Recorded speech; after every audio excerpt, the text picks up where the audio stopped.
it is my great honor tonight to be able to welcome to the stage Bryan Lee O'Malley, the author of Scott Pilgrim, the 6-volume series, Lost at Sea, and the new graphic novel, Seconds.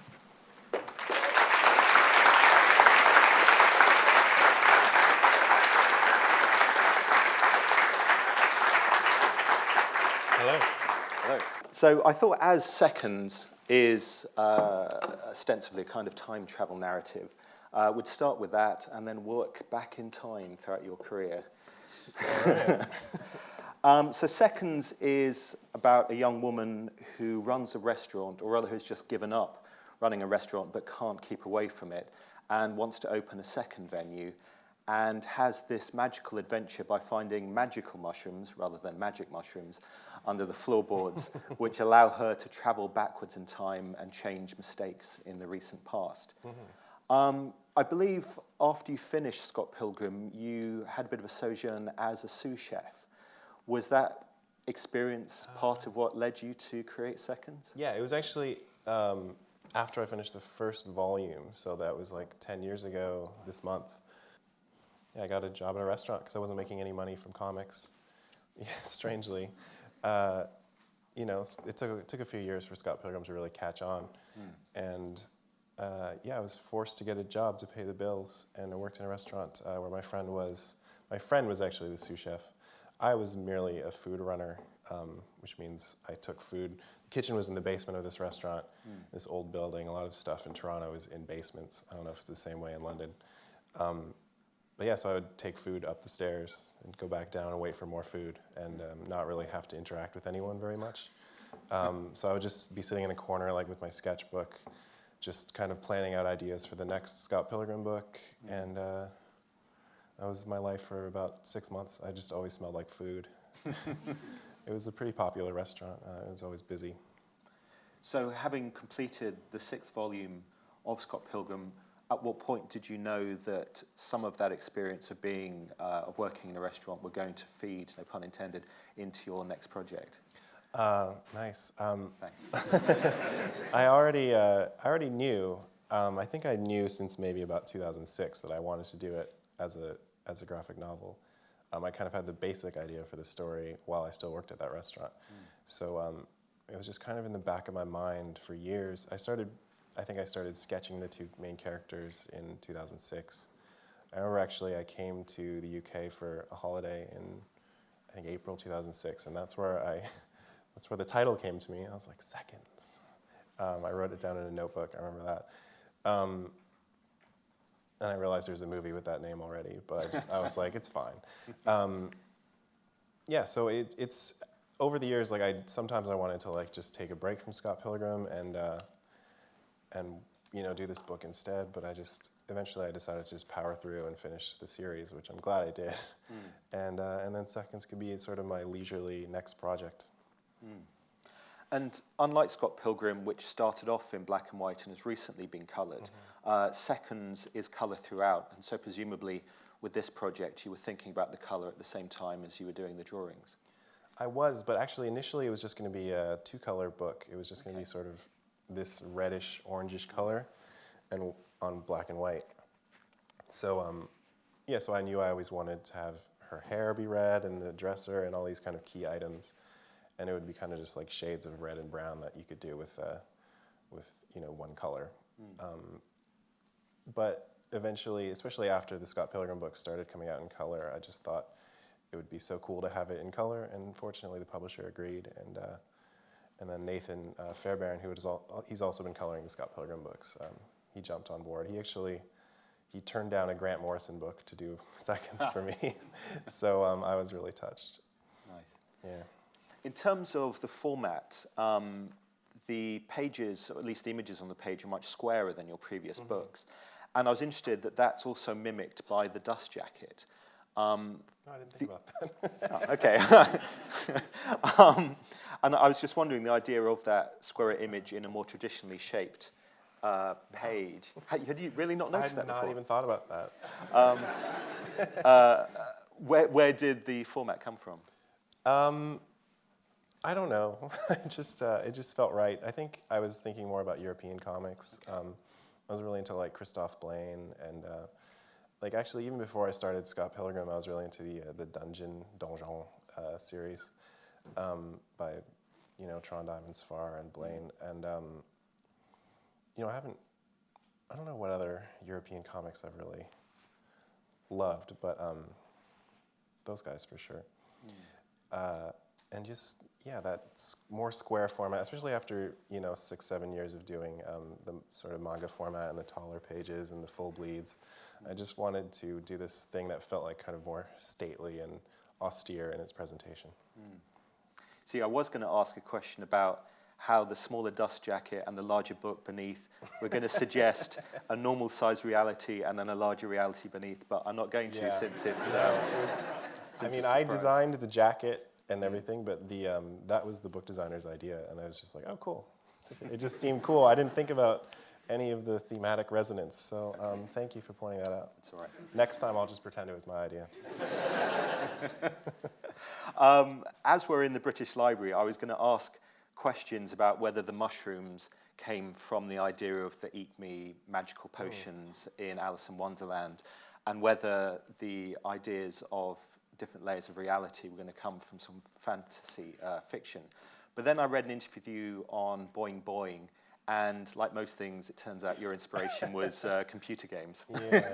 I mean, there is actually, my favorite author as a child was Diana Wynne Jones, who's a British fantasist and who passed away, and her work was a huge influence on me, and I definitely wanted to pay homage to that in seconds. She wrote a lot of work that takes place in like different parallel realities and things, and it really blew my mind when I was young. I wasn't even that young. I think I only started reading her when I was maybe 13. But yeah, through high school, I read all of her stuff, even though it was probably aimed younger than I was at the time. It was still just so good. I still love reading her stuff to this day. But yeah, the video games, it's true. I don't know, did they have these here? The problem is like now everyone's too young to remember them, but the Sierra Online adventure games for computer, for PC were very influential on me, and one of them was about sort of Russian-Romanian folklore, like it was set in like a Transylvania vampire kind of world and had just a lot of stuff in it that fascinated me at the time. At the same time, like I was probably 13 when it came out, and it's just something that always stuck with me. So I read up on it as much as I could at the time, and then when I started working on the book, I read more, and I like that sort of folk tradition of Eastern Europe. It just really resonated with me. And apparently there's similar sort of, the house spirit concept is similar like among various cultures. So I just sort of did a generalized one rather than a specific, the Russian sort of one was what inspired me, but it's just like a fantasy version of that. And the format of the book, it feels like a lot of the pages have a smaller number of panels than we're used to from you, with a relatively small amount of text. So you kind of barrel through the book on the first reading fairly quickly, but then you'll come across a single image on a page like the red tree on a blue background. Actually, I think we have a slide of that. Or even there, when you have a silent page, it kind of makes the reader stop. And I like the idea of pace in a graphic novel, the way that both the format of the page, the amount of text on the page, the amount of drawing on the page, can speed up and slow down the reader's experience. How much of that were you thinking about when you were plotting the book? I think about it a lot. I think about it constantly, probably too much. And it drives me crazy when in like something like a superhero comic, you'll have a panel of this size, but it has like 18 word balloons in it. And it's just, that's not comics to me. That's just word balloons on a picture.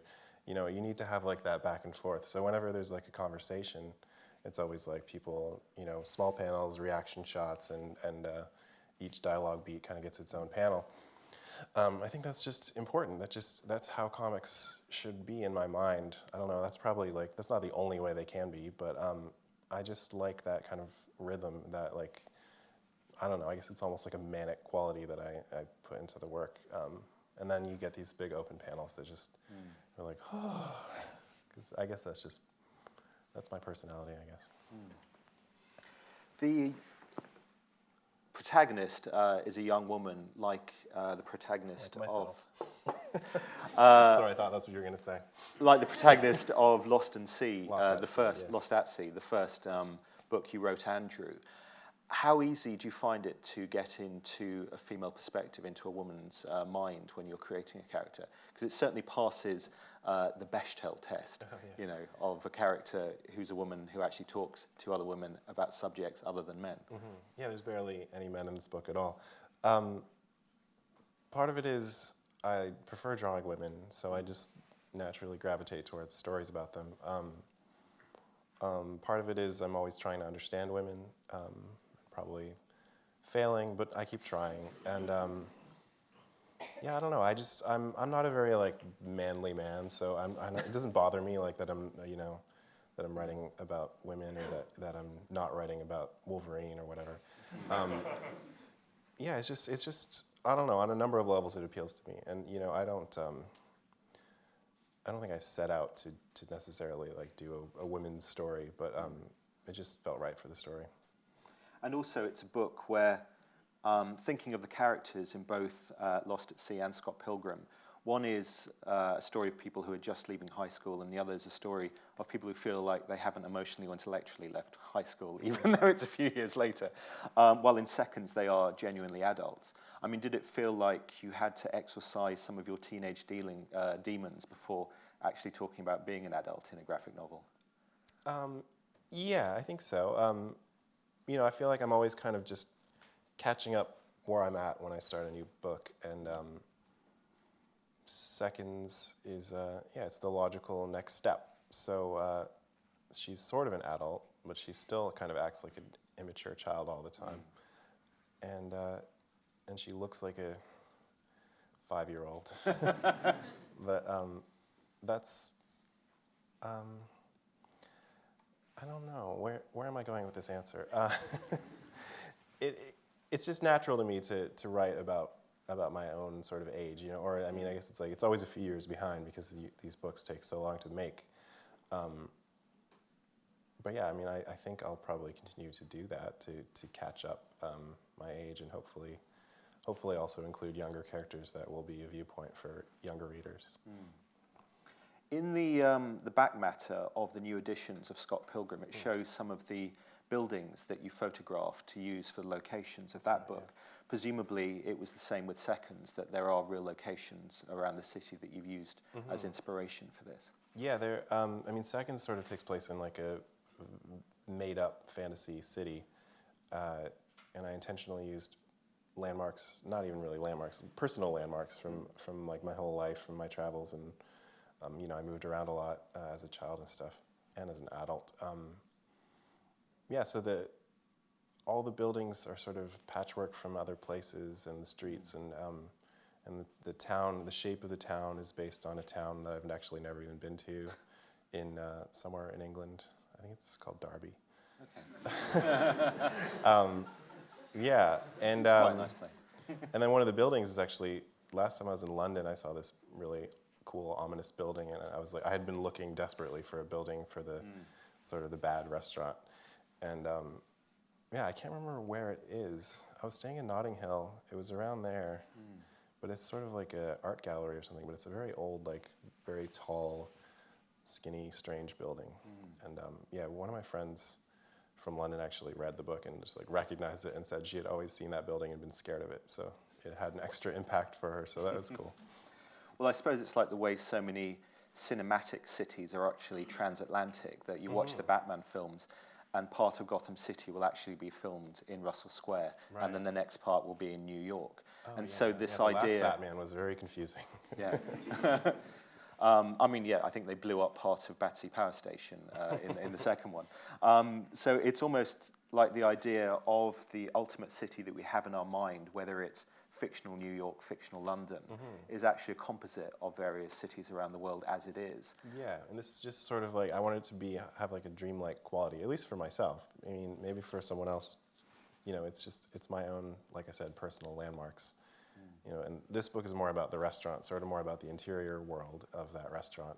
And when you step outside, it's sort of vague and always shifting. Scott Pilgrim was serialized as 6 books, which presumably, at least in the production scale of each book, gave you a little bit of a breather between each chapter, while this is obviously all in one. Was that your intent from the start, that your next project would be an entire graphic novel and not something that's brought out piecemeal? Yeah, I really wanted to tackle that just conceptually. I really wanted it to be sort of like a novel, like an adult novel, and to be of a piece, and just, I had the vision of this, I keep saying this, I had this vision of the book, the shape of it, and the red color of it, and I just, that's what I always envisioned, so I just wanted like a story that would fit in that book. Well, I've mentioned your previous project several times, so we might as well actually talk about it. You spoke about how your experience in a restaurant, this is Seconds that we're barreling through, influenced some of Seconds, and I was reading that some of your inspiration for Scott Pilgrim came from the people that you were hanging out with at a certain age. I mean, how much do you rely on autobiographical elements to inform your stories? I think, well, Scott Pilgrim was very intentionally set out that way. I basically just started Scott Pilgrim to entertain my friends, so I put analogs of them into it. So at the time, I was older than 23. I was probably 24 going on 25, and I lived in Toronto, and I was in a band that was kind of like a joke. It was like, I think we had 7 or 8 people in the band at the time, and we would just kind of get together every couple of days and in someone's bedroom and just play music for a few hours. And yeah, so all those people, you know, at the time I just had done Lost at Sea, where I became friends with them while I was working on Lost at Sea, and so like they were like, "Oh, your book is out. Let's check it out." And it's like this very like emotional, like internal kind of story. But at the time, we were just like playing music and goofing around and joking around, and it was like, I don't think it felt to them like the me that they knew. So yeah, so I was like, why don't I do something that's fun? Like, because this is actually my personality is like, you know, I mean, there's both sides of that to my personality, but I started doing something that would make them laugh, and so I put characters that resembled my friends, or that I put my actual sister into the story because I thought it would be funny. And How did she feel about it?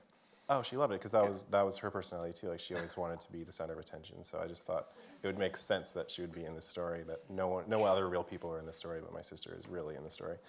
And yeah, my roommate at the time, and I used like my actual house as like the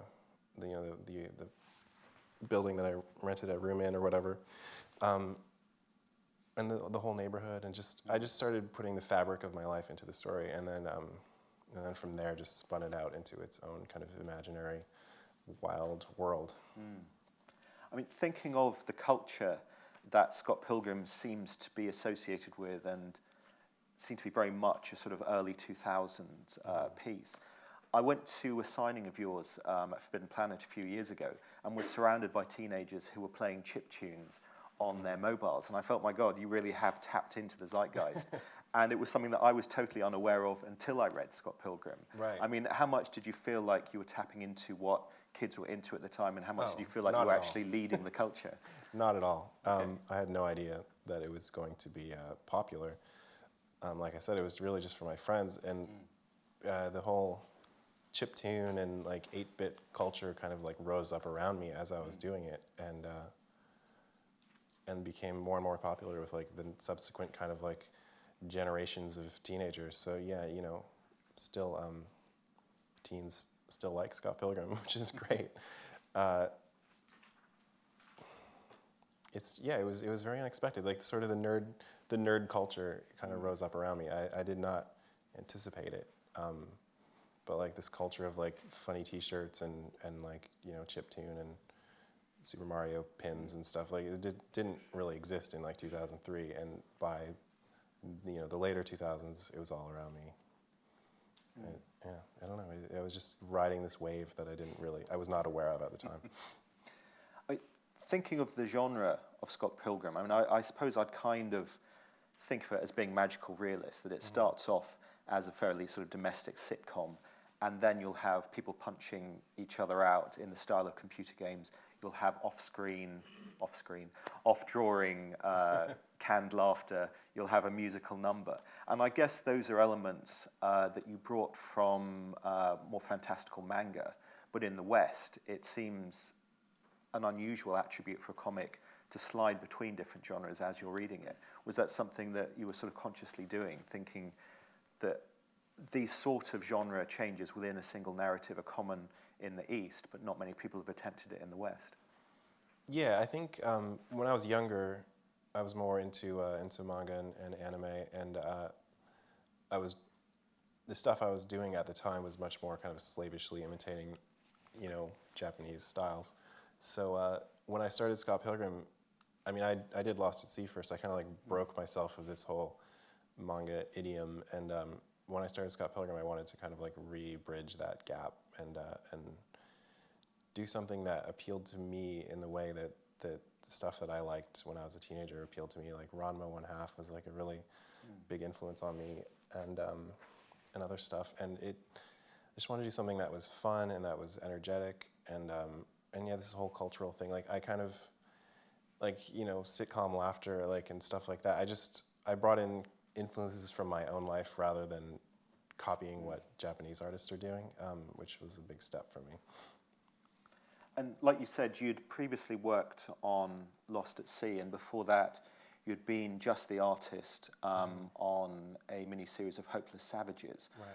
As you were working on each of those projects, when did you feel that your style was a style that was recognizably Bryan O'Malley and not sort of various other influences expressing themselves through your art? Yeah, when I started the Hopeless Savages series, that was the first real kind of professional comics work I did. I know I was more influenced by sort of like Jamie Hewlett and stuff, but also I was not a very good drawer, so it was really rough for me to do that. It was like the hardest thing I ever did was drawing like 90 pages of comics. So that is just it's not very confident work, I think. And Lost at Sea kind of, my art definitely evolves over the course of that book. And it's not really a style that I continued per se. So yeah, I think when I first started sketching Scott Pilgrim and I started drawing like the giant round eyeballs and stuff, that's kind of when it started feeling like my own. And Seconds got away from that a little bit, but it's still like I'm a more confident artist. I'm an adult artist now, so I'm 35 now. So yeah, when I was a teen, like I was reading like Bone, and like Jeff Smith at the time was probably in his early 30s, and it was just like I could not understand how he achieved like the art that he was doing. But now I'm there, and I'm like, oh yeah, I guess it just takes practice. Yeah. Yeah. Well, Seconds is really interesting because the way that you've rendered the characters is recognizably sort of the Scott Pilgrim style, but maybe developed a few years on. But the backgrounds, the buildings, and the landscapes are much more detailed than the style we've come to know you for. It's almost like looking at Cerebus, where you have Dave Sim doing the foregrounds and Gerhard doing the backgrounds, except you're doing both. No, I'm not actually. Oh, you're not? Oh, okay. Yeah, no, I had an assistant named Jason Fisher who helped me render all the backgrounds. Yeah, I mean, I penciled the entire book and drew the backgrounds loosely, and then he just added all the detail and stuff. So it is like much more elaborate background work than I would have. If I had done it myself, it would have taken me 4 more years to draw. So yeah, we've managed to ink the whole book in 6 months, the two of us. Yeah. Huh. I mean, working as part of a team like that, was that something that you wanted to do, having perhaps spent a number of years on Scott Pilgrim, thinking, I want my next project to be something that I can get done in a shorter amount of time? Yeah, that was the theory. I wanted to get it done in 2 years, and it ended up taking 4. But yeah, on the last Scott Pilgrim, actually, I had hired 2 assistants because I had to get it out before the movie came out. I thought once the movie came out, it would make my comics look really bad. That was like in my head. I was like, the movie's full color and they move, so it's like it's gonna make my comics look terrible, and no one's gonna care, no one's gonna buy it. So I made sure to rush the book out like a month before the movie came out. So yeah, I only ended up having about 6 months to draw that book as well. And it had a lot of ambitious sort of scenes, like towards the end in Gideon's lair and stuff. It's there's a lot of crowd scenes and there's a lot of like weird action. So yeah, I hired a background artist and a crowd scene assistant. So it was that was all a remote process, just over the internet. With Seconds, we were actually shipping pages back and forth, so we were both working on the same paper. And then towards the end, Jason came and stayed with me for about 5 or 6 weeks, and we were just like working nonstop and just handing pages back and forth and chatting about the book. So I think it was actually a really fruitful process. And presumably, while you've been involved in all these projects, you've been making music at the same time? Not really. Okay, because A little bit. I mean, I listened to some of your tracks as Cupec on the internet, and it's really interesting listening to you as a musician when music is so obviously an important part of the texture of your comics as well.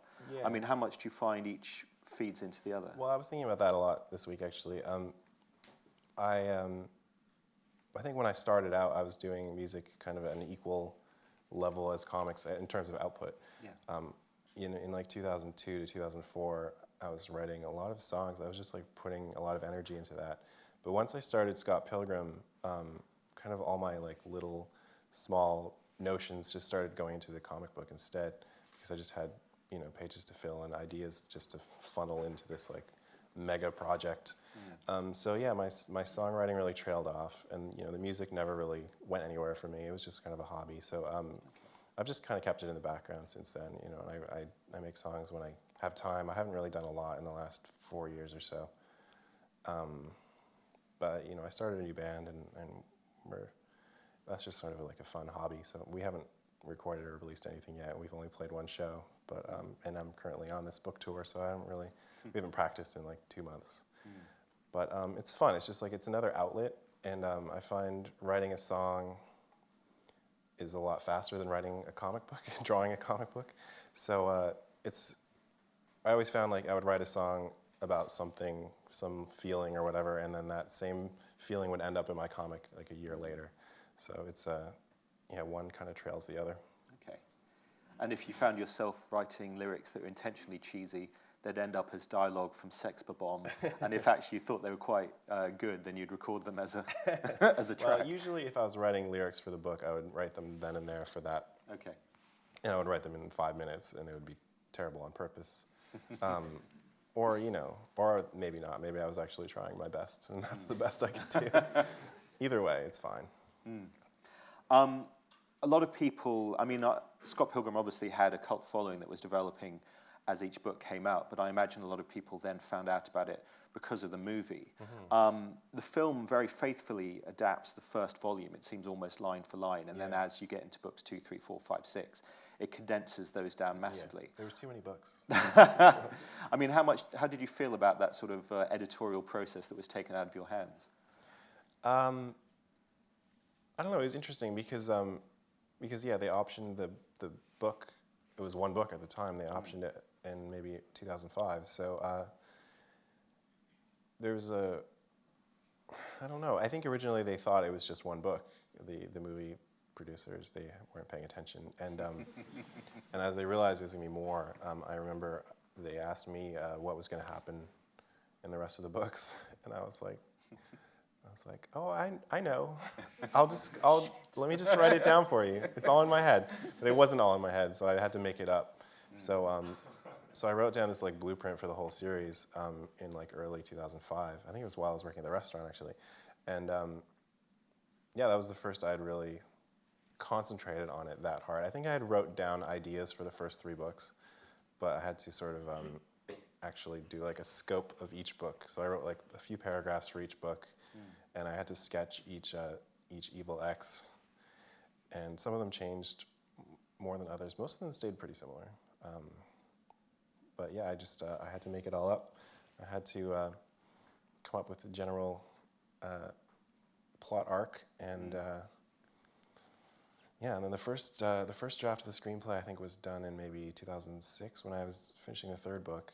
Wow. So they needed to know how it ended. Yeah. Well, so I had given them that information, which was just blurted out by me, and like I didn't really think about it that much because I didn't have time. So the first draft was kind of like rough and just, you know, it had a lot of the first volume, and then it kind of just didn't really know where to go, I think.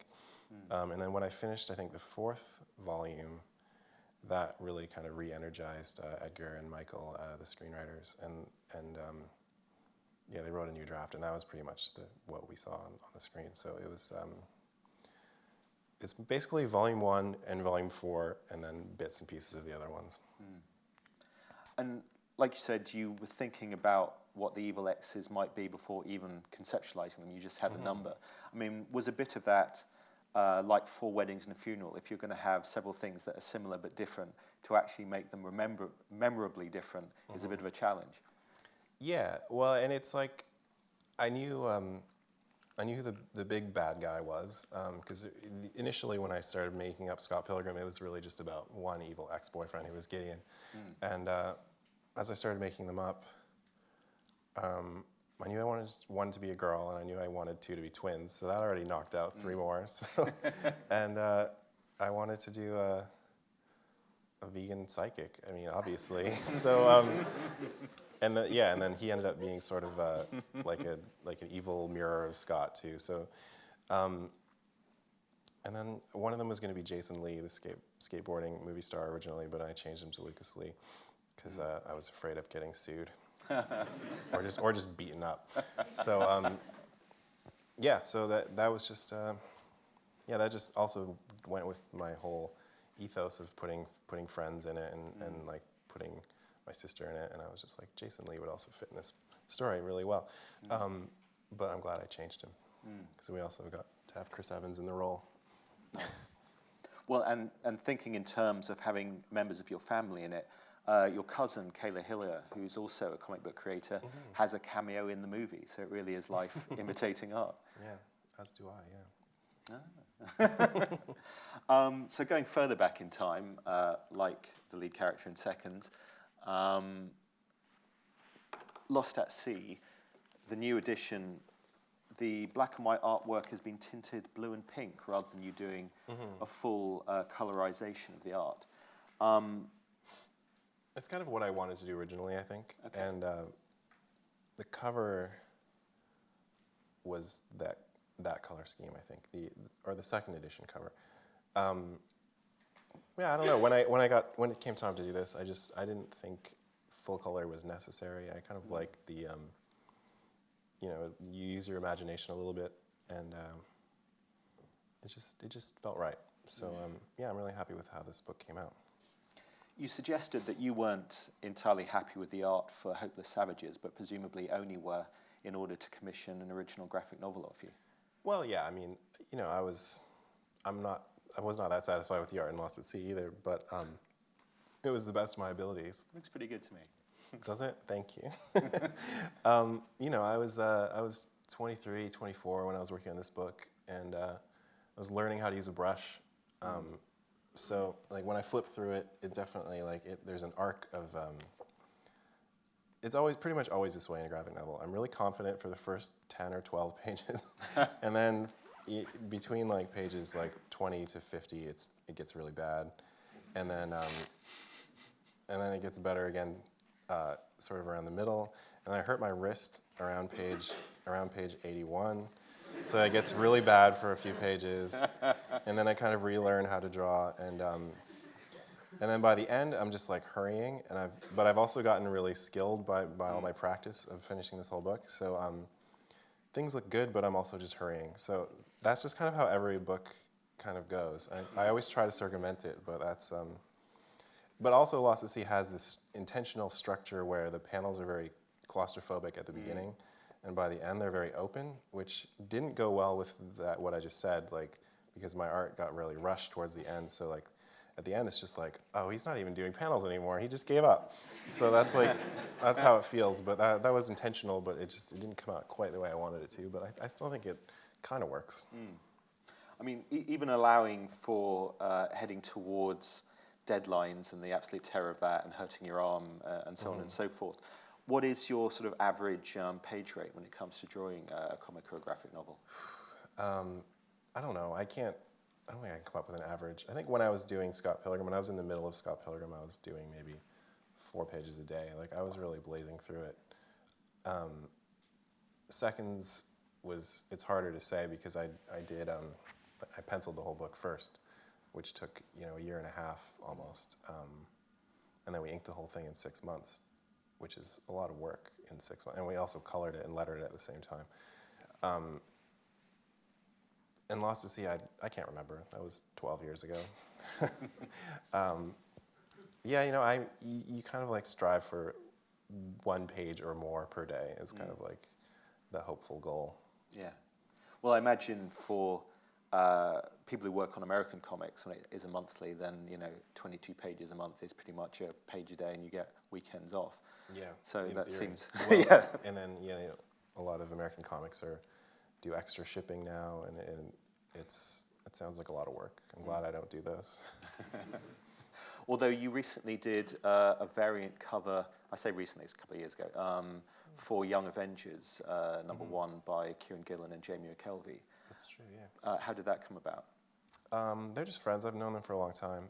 So whenever they ask me to do something, I basically just say, okay. Like I just did a cover. I did a cover for their other book, Wicked and Divine, a few months ago.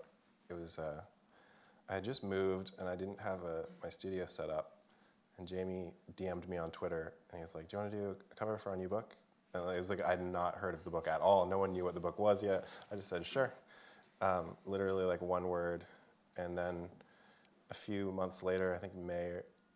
Oh yeah, I ran into him in Toronto in May, and then. He's like, "Oh, I'm almost finished the issue. Where's the cover?" And I was like, "Oh, right. We're doing that." Yeah. So I was like, I asked them to send me a PDF of the issue, and they're like, "Oh, we only have 3 pages done." So I thought I had all the time in the world, but then he finished it in like a week. Wow. He's just really fast, and then pressure was on me. So I drew it all digital for the first time ever. I inked it on the computer, which I don't usually do, but I just didn't have a drawing desk at all. So, but it came out really nice. I think I like it. I like working with those guys, and I'm sure I'll continue to do that. So presumably then that reflects that the tools you use to make comics have changed over time, from brushes to pencils to entirely digital. They're always changing, yeah. Scott Pilgrim, was done very traditionally, just pencil on paper and then ink, which is usually a brush. And the paper size kept changing because I was trying to figure out the best place to be. Initially, I started drawing pretty small so I could fit it in my cheap scanner at the time, which is like, it's a good idea. If anyone's trying to draw comics, just make it so they're small enough to fit in a scanner on one go, because it's like it saves you so much time rather than having to piece things together. And then when I got a bigger scanner, I started using bigger paper. For Seconds, I got one of these drawing screens, right, like a Cintiq, and I don't generally like inking on it because I just don't like the feeling of it. I just like brush on paper, and I'm so practiced at it that I think I'm okay at it.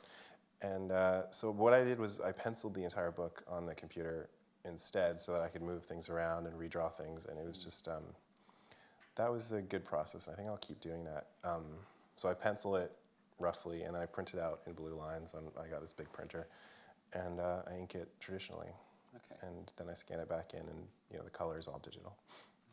I mean, it's fun that we still use the word pencil when we're talking about using a computer. Pencil. I always wanted to do air quotes. Yeah, and like I don't know, I don't want to get too techie, but like I penciled the first half of the book before I hurt myself on I was just using like a static 15-point brush. I can't even explain what that is unless you actually use Photoshop, but it just looks terrible. Like it looks really bad. I don't know why I did that. It's just like everything is the same line weight, and it's really thick. And I don't know. I was kind of just using like drawing with a fat marker or something. It just appealed to me at the time. And then later on, I found some actual brushes that are actually pencils. So I'm just going to keep using air quotes. So I penciled the book using the fake pencil brushes that felt like real pencils. And I did a lot of it in blue, which was stupid because then I had to print it and the blues were not consistent, so I had to change them back to black and then to a consistent blue. Anyway, sorry, I got off on a technical tangent there. Well, it is funny how technology is supposedly meant to speed us up, but actually it slows us down in a lot of cases. Yeah, and yeah, if I published a book of the rough pencils for seconds, it would look really strange.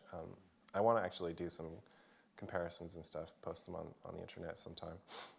Well, something I've always thought would be nice when publishers bring out digital graphic novels, it would be if you could actually take layers off each page and see the inks and then the pencils. Right. Yeah, I mean, I like on the Scott Pilgrim DVD, they had the storyboards and stuff and comparisons with the final. Or they actually, I think they have a feature where you see the scene from the movie and the scene from the comic at the same time. I wish we could make DVDs of comics. DVDs are already obsolete. Like, what am I even talking about? Probably a good place to leave it. Yeah, I guess so.